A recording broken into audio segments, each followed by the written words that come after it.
Alright guys, welcome back to another video. 50 Cent is making headlines once again, this time over claims that never made it into his Netflix documentary about Diddy. According to 50, there was simply too much material to fit into 4 episodes, forcing his team to cut several major points. One of those reportedly involved an alleged personal connection that was left out due to time constraints. Instead of saving it for another season, 50 has hinted that the extra footage could be released on YouTube. Since the documentary aired, he says more people have reached out with new information, all asking why he's pushing this so hard. Comedian TK Kirkland recently addressed that question, shutting down the idea that this is about attention or petty drama, and explaining that there's a deeper, more personal reason behind 50's approach. One that adds serious weight to why this story keeps escalating. Out of all the women in the world that Diddy could have gotten with, he chose 50 Cent's baby mother. It's a lot of variables to this particular question. Because I talk to a lot of people, older, younger, even my daughter, who's 22, she didn't understand it. So people give their opinion based on what they've experienced and their environment, people they've been around. So to the people that understand boundaries and respect, I always tell men you should never date another man's girl if you're not aware of it. If you know it. He made it clear that crossing that line shows a serious lack of respect, explaining that throughout his entire life, he has never knowingly been involved with someone who was previously connected to one of his friends. To him, that's simply an unwritten rule you do not break. He also emphasized that Diddy is not someone with limited options, pointing to his fame, wealth, and global access to people from all walks of life, which makes the situation even more questionable. From TK's perspective, this wasn't a coincidence or a careless mistake, but a deliberate move, especially when viewed against the backdrop of long-standing tension between Diddy and 50. In his eyes, the history between them makes it difficult to believe this decision was anything other than intentional, adding another layer of meaning to an already complicated situation. He went after the baby mother of one of his rivals. Exactly. Someone who had been taking shots at him for years. Absolutely. On purpose. And he went after her knowing that they had beef. Right. And slutted her out. Just slutted her out. Having a whole basketball team run a train on her. And I just the whole thing, right? Totally agree. Right. But his reputation from when he worked at Uptown, I'll be sure's girlfriend. Oh, Kim Porter. Right. That's his reputation. I'll be sure's baby mother. Baby mama. Yeah. Then Eric Serum, his friend, the one that had his baby, Mia. So he's had a reputation of going after people. Tupac's ex-girlfriend. He got a baby with her too. Exactly. Yeah.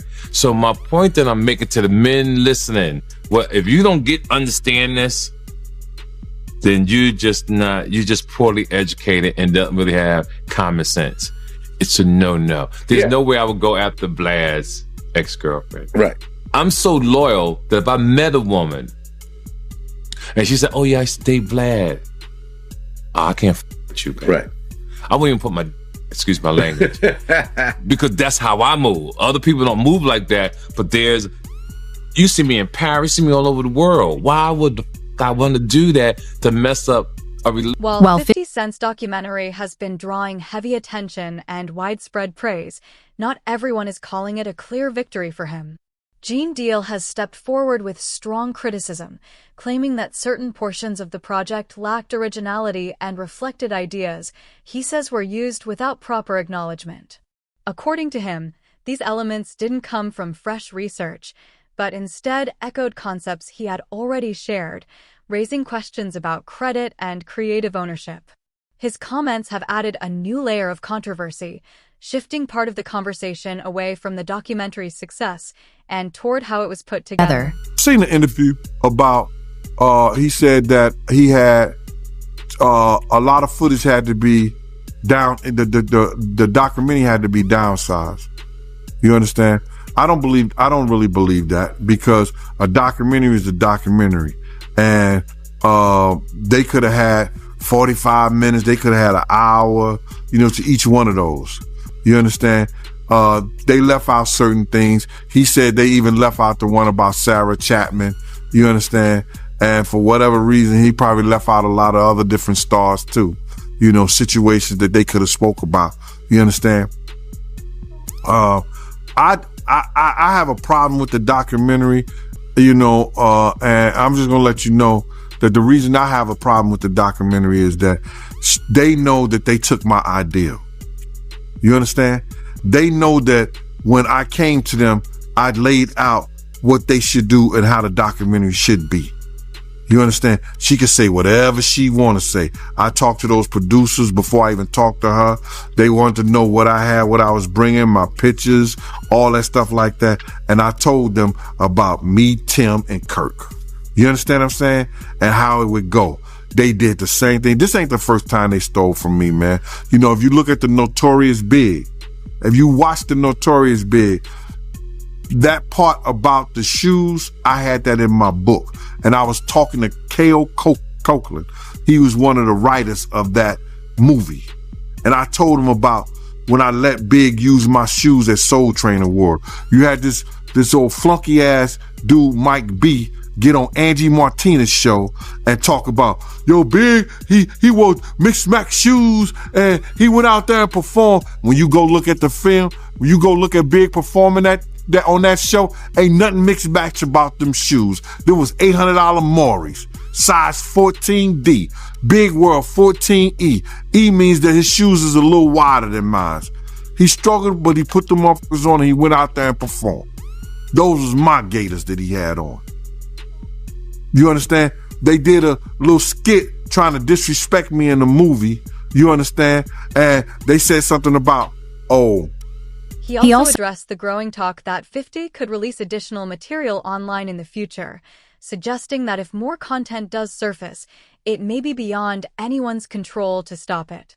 Gene believes that if there were a real way to shut the documentary down, it would have already happened, which in his view says a lot about the current balance of influence behind the scenes. To him, the fact that it remains available speaks volumes, raising questions about how much authority Diddy truly still holds and how much of that power may have already faded. Documentary, and if 50 do another one, and I heard he's going to put it on YouTube or do whatever he's going to do, Puff ain't going to have nothing to do with that. Puff ain't going to have nothing to do to try to stop that because he can't. Because if he could stop it, it would have been stopped. You know why he can't stop it? Because Puff know people right there at Netflix. Don't think he don't. And I don't know if this guy still worked for them, but he was part of the Flavor Unit, Shakim. He was part of the Flavor Unit. He was good friends. He was cool with Puff and them. Flavor Unit and them, Queen Latifah and them, they was cool with Puff. If Puff would have sent the cease and desist over there and they could do it and he had the power and they wasn't right, they would have been done it. You see, it's still rolling, right? It's still going on, right? He ain't got that power no more. You understand? Now, could he sue them because they used his likeness or used them and stuff like that? I don't know. I'm not that versed in they using him. You understand? If they can steal your whole damn idea, your whole damn ideal, why can't they steal your whole damn intellectual property? Gene also spoke about what he described as Diddy's long-standing fixation on Tupac, suggesting it wasn't just a passing issue, but something that influenced many of his decisions over the years. According to Gene, this mindset shaped how Diddy moved behind the scenes, affected his choices, and played a role in how he approached situations both personally and professionally, making it a defining factor in how he operated for a long time. I did see the interview that 50 did with Sherry, and he was talking about he didn't release the video about Puff having a kid by Kim Porter's friend, Sarah Chapman. Now, we all know that she used to date Tupac. You understand? So either he got her because he wanted some remnants of Tupac. We don't know. But it seemed like every dude that he had some kind of disdain, dislike, or that he idolized in a sense, he wanted their girl. Or he wanted to be a part of their girl. I don't know why. Yo, bro, this dude was, I don't know if he was in love or in hate for Tupac. He wanted to be an actor. He auditioned for Juice. But Pac beat him out for that Bishop thing. You understand what I'm saying? He wanted to be a part of that. Just go, and not so many years ago, when Puff started getting into that drugs and started using drug stuff, he started revamping some of Tupac's speeches. And if you think I'm lying, go look at the Grammy speech he did. Go look at a couple of speeches he did. It was the same exact words Tupac had said. That he was going to start this whole revolutionary of our people. That's Tupac. Black Lives Matter, the Black Liberation Movement, that was Pac. The Black Liberation Movement. Black Lives Matter? Come on, bro. This dude, everybody know that he had some kind of, I don't want to say disdain taste, but he had some kind of,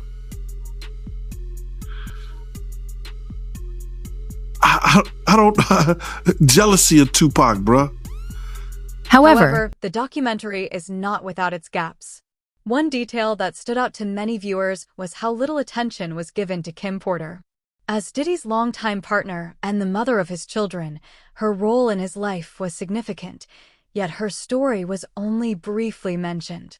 She passed away unexpectedly in 2018 at the age of 47, with pneumonia listed as the official cause, but her sudden death has continued to spark public discussion and unanswered questions. Given how closely she was connected to Diddy for many years, some viewers felt her absence from the narrative left the documentary feeling incomplete and raised concerns about what was left unexplored. Do you think that Diddy killed Kim Porter? Absolutely. Why?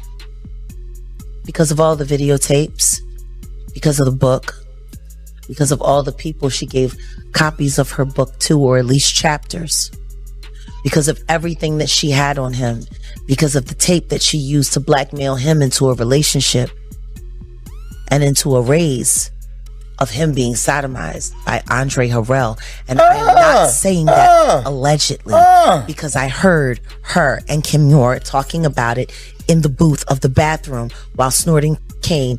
She had a front row view of his world, from his personal relationships to his business decisions and the moments that never reached the public eye. Yet, the documentary barely acknowledged her presence. According to multiple accounts, her story was intentionally avoided, possibly because it was considered too delicate or too controversial to address directly. Gene has said he knew Kim personally and looked out for her on several occasions, and he firmly believes she was aware of far more than people realize. In his view, leaving her perspective out removed an important layer of context, making the overall narrative feel incomplete, despite how central she was to everything happening behind the scenes. It was alleged that she did have a book and that her book was about to come out. And she was talking about all the perils, everything that she went through in the music business and with Diddy. All the men that they slept with together, because there were men that they slept with together. There were swinging times that they slept with together.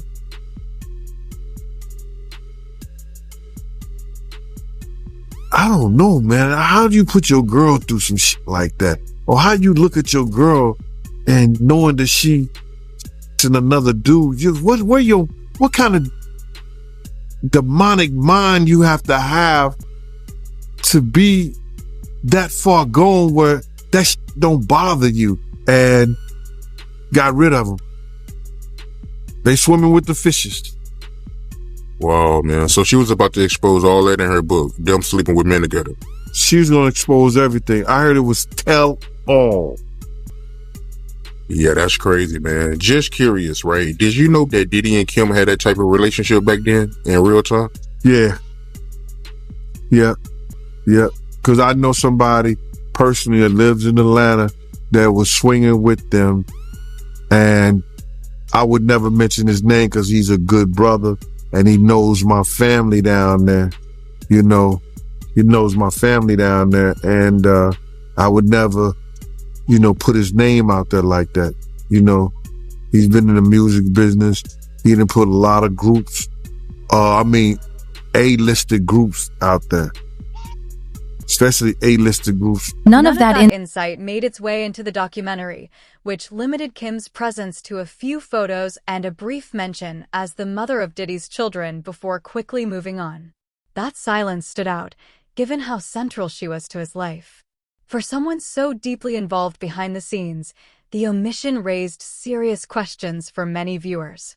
Mark Curry has also spoken publicly about an unsettling situation involving Kim and Diddy, claiming Diddy had methods of keeping tabs on her private conversations and reacted angrily when he heard things he didn't approve of.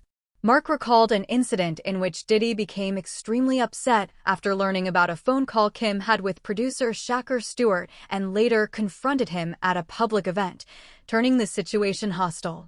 According to Mark, moments like this reflected a controlling dynamic that never received proper attention in the documentary, adding to concerns about what stories were intentionally left untold. It was the other day they just did a whole thing with the girl that he was dating was the one that was putting the wiretaps and all of that out. It was a clear case. She came, hey, I was the one who was doing the wiretaping and all of this, right? The tapping.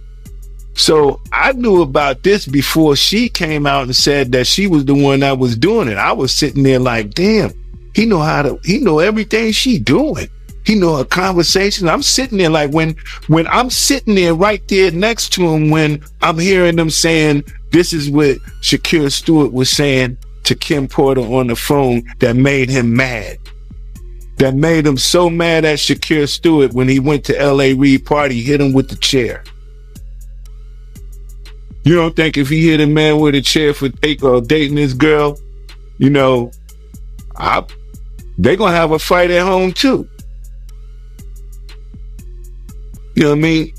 That's why, they say he busts her nose up on the boat. And have you ever been to Sandro Pay's see a brother play a mandolay? Remember that was in his song? I need a good woman next to me. So then it happened in what was it, Sandro Pay? Like that island. And then he bust her nose. They tried to make it seem like she slipped and fell. She slipped and fell and broke her nose.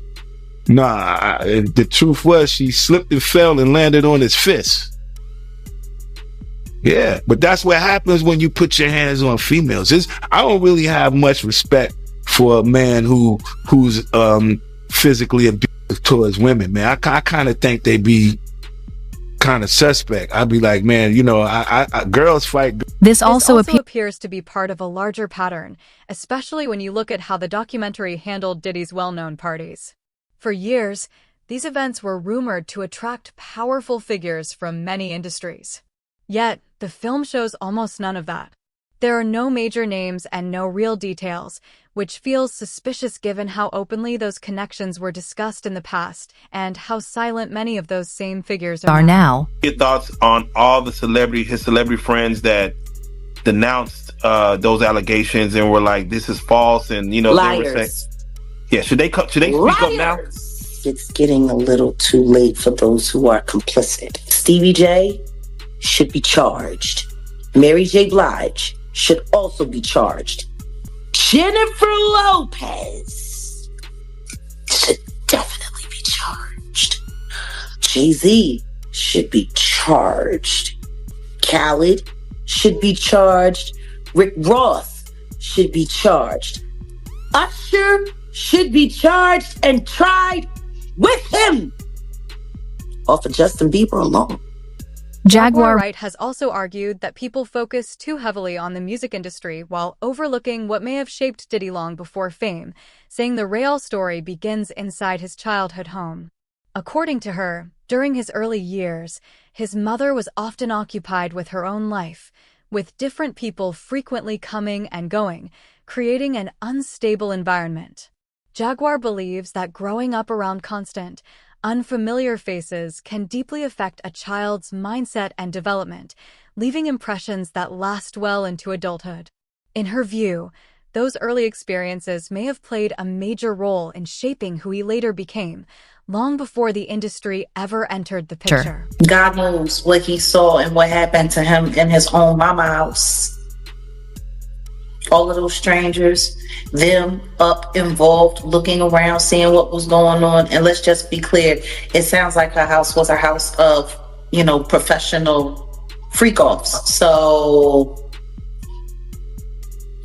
who knows what he saw or what could have happened to him while she was busy entertaining people and pouring and getting tips, as she would say, for her after-hour life. Oh yeah. He was. I'm gonna say he was surprised to hear that. School bus driver. No, was he surprised or was he like, "Zip it, you talking too much"? Because that's what it looked like to me. It looked like you talking a little bit too much. They don't need to know about that. While she was sitting up there, because I was a bus driver and I was this and I worked at the after hours. And I would pour them drinks and they would give me big. Jaguar also pointed out that Diddy has openly spoken about feeling a sense of pride when he learned his father was known for living a risky, street-focused lifestyle, and she believes that reaction is very telling. In her view, embracing that image instead of questioning it reveals how deeply those early influences may have shaped his mindset, values, and sense of identity, offering insight into how his past continues to echo through his actions today. In Sean's own words, in Diddy's own words, he had said he had a sigh of relief learning that he was the son of a hustler or a gangster. Like he wanted that status. He wanted to say that he was a sigh of relief is a wild thing to say, that your daddy was a gangster or a hustler. That's what you heard that he was. Well, I mean, like Tim said, they had a bunch of blaxploitation movies being played around the house all the time. They grew up with the Mac playing. They grew up with Superfly playing. Like, I mean, if that's what you got going on, you got two women in the house and there's no men around, and these are what the little boys are watching. You got basketball players coming over late at night. You got hustlers coming over, PIMPs coming over, women who look like they were modeling for Jet magazine coming over. Like, it sounds like the nature of the environment is what shaped their perception of what cool was. So yeah, I mean, I'm sure for him it was, oh man, that's who my dad was. So I'm sure for him, it made him feel good because all of that stuff that he was watching, he really came from that. But that was really his legacy. And yeah, I'm sure for him, it felt good to know that his dad was this big hustler who turned out to be a snitch, who got his brains removed from his head in a very, very, very... She links that mindset to how hip-hop culture later glorified similar figures, noting that many rap names and personas were inspired by old movie characters symbolizing power, fear, and dominance. Jaguar believes Diddy didn't just admire that image from a distance, but felt personally connected to it because it mirrored the environment he was raised in. According to her, that connection ran deeper than music or branding and shaped how he saw himself. She also pointed to Diddy's relationship with his mother, describing it as unusual and unsettling, and suggested there was an underlying reason behind it that added an eerie layer to the overall picture she was painting. For the situation where they say he was trying to shape Misa into his mother, can you see that? Like, yeah, with the blonde hair and yeah, and all of that. I mean. Somebody really asked a question, what kind of man puts his hands on his mother, the same kind of man that parties with his mom, the same kind of man who kisses his mom in the mouth, the same kind of man who seems to have accurate knowledge that his elderly mother can put both of her hands, her palms, on the floor and while she's standing up, bent over.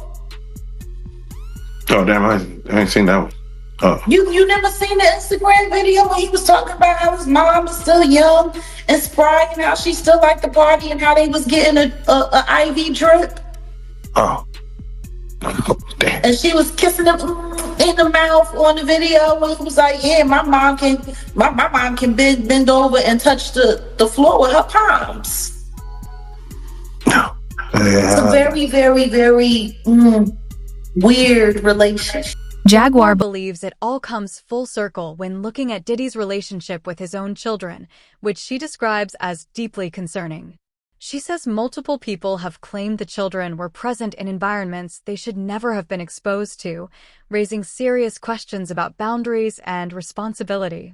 In her view, the most troubling part isn't just the situation itself, but the silence surrounding it, raising questions about what kind of parenting allows that and why so many adults who were aware chose not to speak up. Yeah, I mean, you know, it kind of goes into, I mean, he seems to be having, and again, I know the freak offs, that his son is there. Like, it seems like he likes to get down with his kids.